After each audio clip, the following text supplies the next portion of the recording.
Okay, let's have a heart-to-heart because many of you keep saying, why don't you just leave Dylan Mulvaney alone? Look, you do not hitchhike with bottles of champagne, go on stage in your underwear, become a Broadway star, start chronicling your days of girlhood on the internet, amass a following of 6 million fans, talk about normalizing the bulge, announce that Tampax has reached out to you as a man, do a podcast with Ulta, have an audience with the president, announce that you think it should be legal to call you a man and that you find that worse than being called a sexual predator, post that you're going under surgery, and then do an enormous reveal because you don't want attention. What you guys are upset about is that I am not a clapping seal saying, yes, Queen Slay. I am concerned about the social contagion of gender identity, so I will continue to speak out. But I just wanted to let you know, when you say, hey, just leave him alone, I think you're totally disingenuous.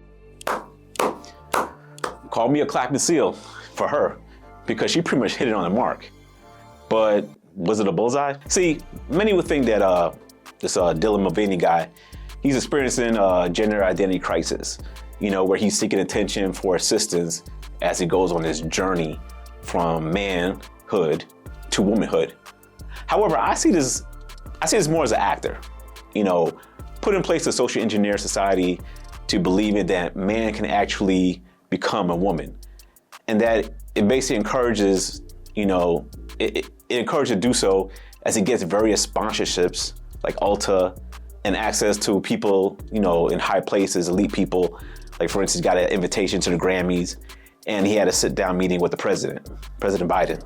But many states have lawmakers that feel like they can involve themselves in this very personal process. Do you think states should have a right to ban gender-affirming healthcare? I don't think any state or anybody should have the right to do that. Really, Mr. President? Or 80 million votes. Yep. So look, I'm gonna take Dylan at face value and believe every word he says. So, okay, here we go. So he states here on the origins of his girl series on TikTok. He said right here, when the pandemic hit, I was doing the Broadway musical Book of Mormon. I found myself jobless and without the creative means to do what I love. I downloaded TikTok, assuming it was a kids app. Once I came out as a woman, I made this day one of being a girl, a comedic video, and it blew up. So 2 key phrases stuck out to me, and one is first, creative means.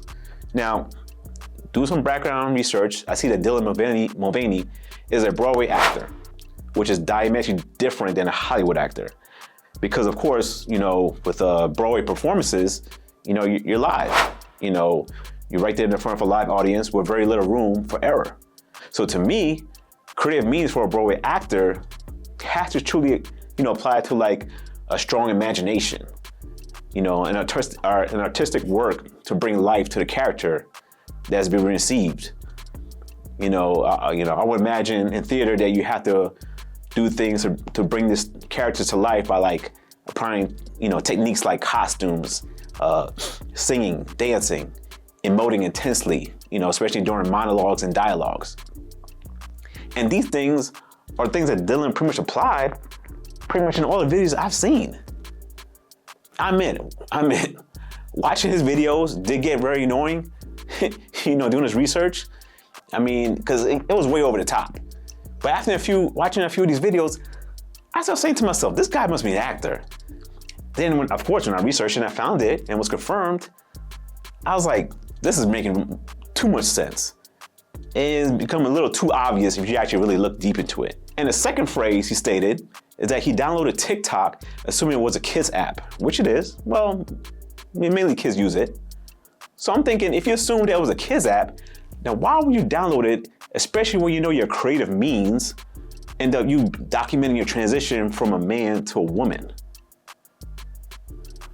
Now look, I'm not saying that Dylan is the P word or even the G word, which you can't say on YouTube nowadays, because I don't have evidence of that. And I hope that he's not. But what I am saying is that he knows who to market to. He knows the audience he wants to entertain for his online Broadway show. And that's young adults. And as we know, young adults, kids, they're of course very impressionable and understandably so, being very gullible. There's no insult to any young kids out there. mean, I once was. I mean, I'm sure most of you adults watching this will agree to that. I mean, we all were, innocent and had some level of naivete. That could be easily engineered, to be distorted because we're kids. And now kids nowadays could believe that Dylan Mulvaney is the new woman. See, I'm a man in my 40s. So to me, Dylan is just a caricature of a woman. But unfortunately, it's very popular and lucrative to do something like this in our culture nowadays. And I started thinking about that documentary I saw from the YouTuber on the Daily Wire, Matt Walsh, What is a Woman? Now, I didn't see the whole entire documentary, but I saw, snippets and sound bites and so forth. And I realized in that documentary, a lot of people throughout the documentary, they couldn't answer the question of what is a woman? It's just a simple question. What is a woman? I was thinking to myself, was it because even though they knew the answer, they didn't want to answer it because they didn't want to offend, someone that was transgendered, and the whole, have the whole woke culture, mad at them. But now I'm starting to believe that the definition and portrayal of the woman at that time and even now is just currently under construction. As right now, it's being redeveloped. I mean, think about it. Even our most recently appointed Supreme Court judge, Katari Jackson, I believe her name is, her job is to interpret law, and she couldn't even explain what a woman is. Can you provide a definition for the word woman? Can I provide a definition? Mm-hmm. No, Yeah. I can't. You can't? Not in Okay. this context. So I'm you not a believe biologist. the meaning of the word woman is so unclear and controversial that you can't give me a definition? Senator, in my work as a judge, what I do is I address disputes. If there's a dispute about a definition, people make arguments, and I look at the All right. law and I decide. So I'm not.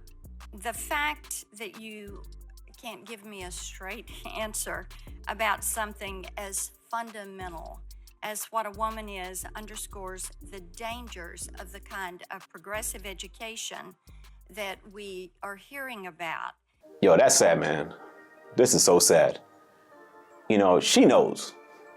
But now we have the new prototype for the new generation of what is a woman. And like I said, man, unfortunately, it's this dude, Dylan Mulvaney. Drew, let's make it Dylan Mulvaney. Come on down. You're the next contestant on The Price is Right. Dylan, how you doing? Oh my God, this is the best day of my life! Welcome to the show. Nice to see you. $1. $1. Actual retail price is $2,040. Dylan.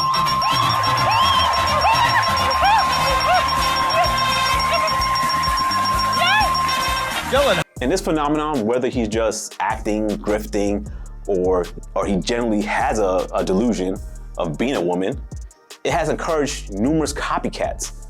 I've been doing a lot of research and I'm seeing it all over TikTok. I mean, one of the most popular ones is this one guy named Grant Sykes, who's I believe about 7 months behind Dylan on his particular girl journey. Let's style this outfit. I have a shit ton of homework to go do, but I also want to look cute, so let's get it. I'm gonna style it with this black bodysuit. I wear this all the time, and it's really comfortable. Love. Okay, so I paired it with just some simple skinny jeans. Let's pair it with these cute Steve Maddens. These are so comfortable. Okay, let's accessorize with some jewelry. Okay, now I'm gonna pair it with these cute glasses I got. I'm literally feeling like Kim K. And my Love Shack heart purse from Miss Kate Spade. So how do I feel about this? Are we liking it?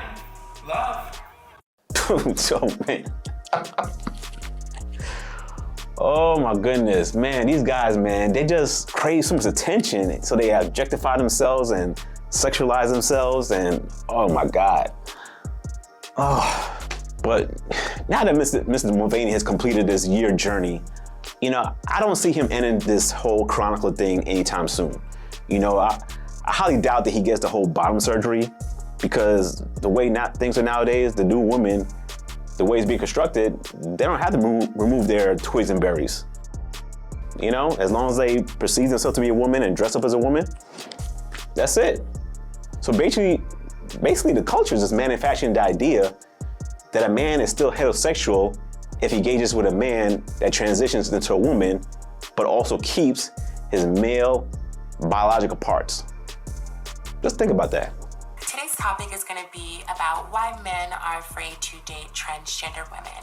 So obviously the most obvious reason they don't want to be seen as gay. Most men think this is the case when it comes to dating a transgender woman because of our past strictly, which I don't understand, because the girls that they used to date, or girls that they do date, used to be children. So does that make them a pedophile? Gives you something to think about, because like, what do you mean? Really? Really? This dude right here just compared the transition of man to woman to a child to a transition to adult to justify his argument on why it's okay to date a trans woman as a heterosexual man. Now look, just to entertain this argument, So then if a heterosexual man dates a transgender woman, wouldn't that be the same as him dating a little boy? Never mind. Oh my God, I feel like I need a drink. But look, back to the topic at hand. Look, don't be surprised to see Dylan in a movie someday, because I believe that's his epic goal.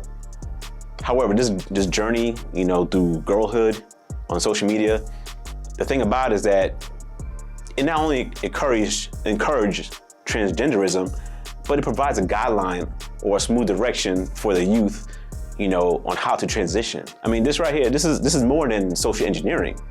It's more like social transitioning, which I discuss a little bit more right here.